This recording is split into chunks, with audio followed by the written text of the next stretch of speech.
Alright, so Napoleon Bonaparte plays a pretty integral part in the second half of the French Revolution and certainly the story of France.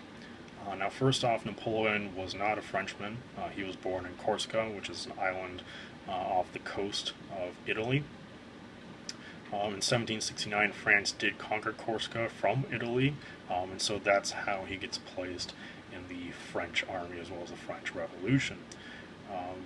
Basically, in 1770, the French government is going to recognize nobility lineage of Bonaparte. In 1779, Napoleon joins the French military school. After his completion of the military school, he's going to be appointed to an artillery section in Paris, and so that's how he gets involved in part in the French Revolution. Once the French Revolution actually begins, 1789, he goes back to Corsica and he organizes the National Guard. This was very integral into also some of the French Revolution ideas, that the people themselves will protect their holdings and their property. So the citizens of Corsica are going to be formed into the National Guard. He is also going to ally himself with the Jacobin group, which is one of the major groups during the French Revolution. Of course, they have their successes and failures. And Napoleon is going to attack both Federalist and Royal Resistance fighters, basically giving the idea that he is for the French Revolution, but also aligning himself with the Jacobins. Because of this influence, in 1796, he is going to be given command of an army in Italy. He has victories against Austria, so he's holding a line around Italy and France. Basically, these victories saw one individual, Sieyès, who is going to formulate the coup to bring the French Revolution in a way to a close. He's going to ally himself with Napoleon, ask for his help in this coup, and Napoleon is going to ask in exchange for a powerful position in this new government. Most revolutions are going to need the support of military and police forces. This is the same way in the French Revolution. So when the coup d'etat actually occurs on November 9th, 1799, Napoleon becomes a council, which is one of the top members of this new government.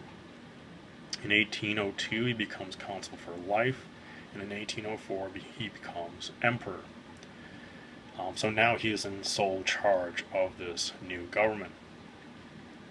So as far as what he's going to do with this newfound power, basically he is going to advocate that he is an ally of the French people. He believes in popular sovereignty. He is going to fight for the common people, and he believes that the other rulers are tyrants. So what that does is basically aligns himself with the French Revolution and its ideas. He says the French are the common people should be the ones in charge and the one with power, and that the European rulers who are kings or nobility are evil people who don't have the right to rule. And so what this does is, regardless of what he actually thinks, the French people believe that he is for them and their beliefs. He's also going to aim for equal law for men, centralize authority, and spread the revolution abroad. So, with that, does he actually do it? In a way. First off, he is going to confiscate a lot of the church lands, but allow the church, the Catholic Church in this case, to keep a salary paid by the state, and they also are going to have a church-based calendar. In addition, and that happened in 1801. In 1802, we have what's called organic articles. The church becomes part of the state hierarchy with its own department. So you have a department of church, or the department of the clergy. Basically, in church, government articles are going to be read. and there's going to be full toleration of religion. So in a way, you have freedom of religion, but also you have state propaganda also going through the church. He is also in 1804 going to formulate a civil code, which is going to be based on the Justinian law code of the Roman Empire.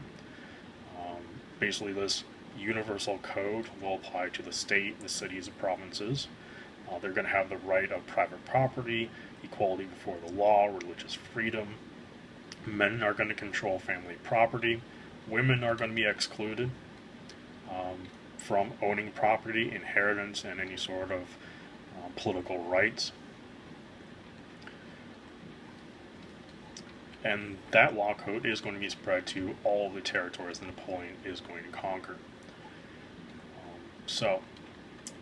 As far as the administration, he is of course going to be at the top as the emperor, and he's going to have ministries of departments. So he's going to have the Department of Labor, Commerce, Defense, and so on and so forth.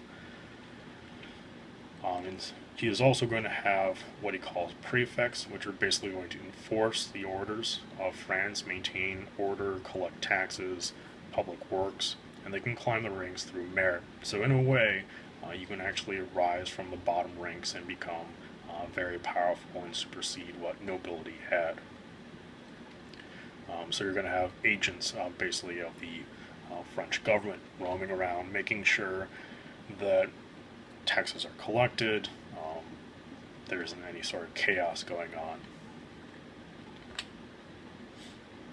Now his objective is to create a European empire, and in this way he is going to spread the ideas of French Revolution throughout Europe. He's going to have a 1,000,000-man army. He's going to be very good in military tactics. For example, his new move was basically a very fast-moving use of infantry as well as cannons or artillery. And he's going to strike at one central point. In armies prior to this, they basically would spread their forces along the entire line and try to crush them that way. And this, he's going to focus on one central point and hopefully exploit that point. With this army, he is going to conquer the Netherlands and Italy from 1797 to 1800. In 1802, he's going to have peace with Britain, and then he's going to conquer the German states, Poland, and Spain. Spain is going to be his undoing. He is going to apply these reforms that he did for France. He's going to apply them to Spain, but there's going to be a massive revolt in Spain. They did not believe in confiscating church lands, and so that involves certainly a war. And what Spain does is it sells its territory to America for money. Portugal is going to ally with Britain, and Britain is going to use its forces in Portugal to attack and harass and supply the Spanish in their fight against Napoleon. Now, in 1810, Napoleon married Marie Louise of the Habsburg family, a very powerful family, which links a tie between France and Austria. Austria was the first one to actually attack France. So the French protest against this alliance. Many of them are going to desert the army. And so Napoleon then takes the Papal States. This is where the Pope is. The Pope, of course, is going to excommunicate Napoleon at this point. And due to the chaos going on in Europe at this time, he has revolts in Portugal as well as Spain. His own people don't really much care for him either due to this new marriage. And so as a result, he thought he would distract the people and to try to unify his empire in a fight against Russia. This is going to happen much later, Adolf Hitler, for example, but Napoleon is going to invade Russia in 1812. Half of his army is going to be recruited from conquered territories, so there's a lot of fresh troops. His elite troops are in Spain trying to put down the British as well as the Spanish and the Portuguese. And his policy is going to be to invade Russia with this brand new army, which is not going to be very effective. It's always good to have veteran troops in your army, but this doesn't happen. What the Russians are going to do is they're going to retreat. They're going to have minor skirmishes and retreat away from Napoleon's army, and in the retreat they're going to burn anything of use, whether it be food or shelter. They're even going to burn their capital, Moscow. 2/3 of it burns to the ground. And so France is gaining territory, but none of it is useful. And so he finally decides to retreat back to France. And Napoleon retreats by himself, first before anyone else. In the end, 380,000 people are going to die in this retreat. After the fall of Napoleon at this Russian campaign, there's going to be a European coalition to drive Napoleon back. They grab onto this idea of balance of power. You cannot have one sole individual having complete power, and so you have a coalition throughout Europe fighting Napoleon, and so Napoleon stands alone.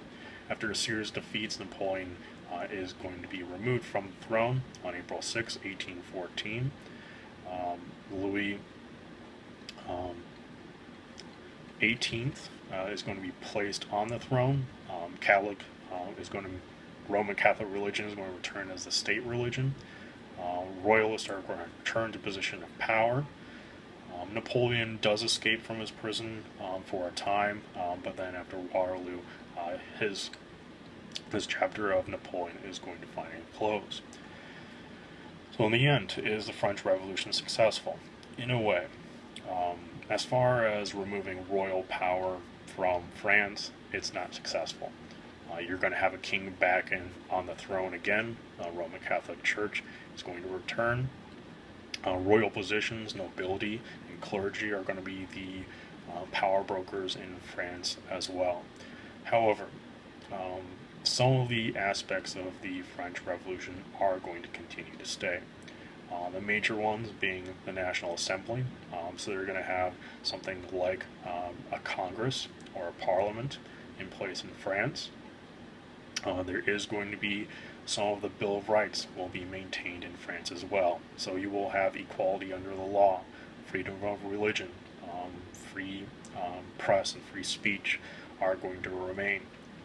But it was quite a bit of chaos and quite a bit of problems going on prior to this point to get those to occur. So not nearly as peaceful, not nearly as successful as what happened during the American Revolution. And in the end, they still did not fix the financial issue. France was broke. They had conducted a lot of war. A lot of the economy was ransacked.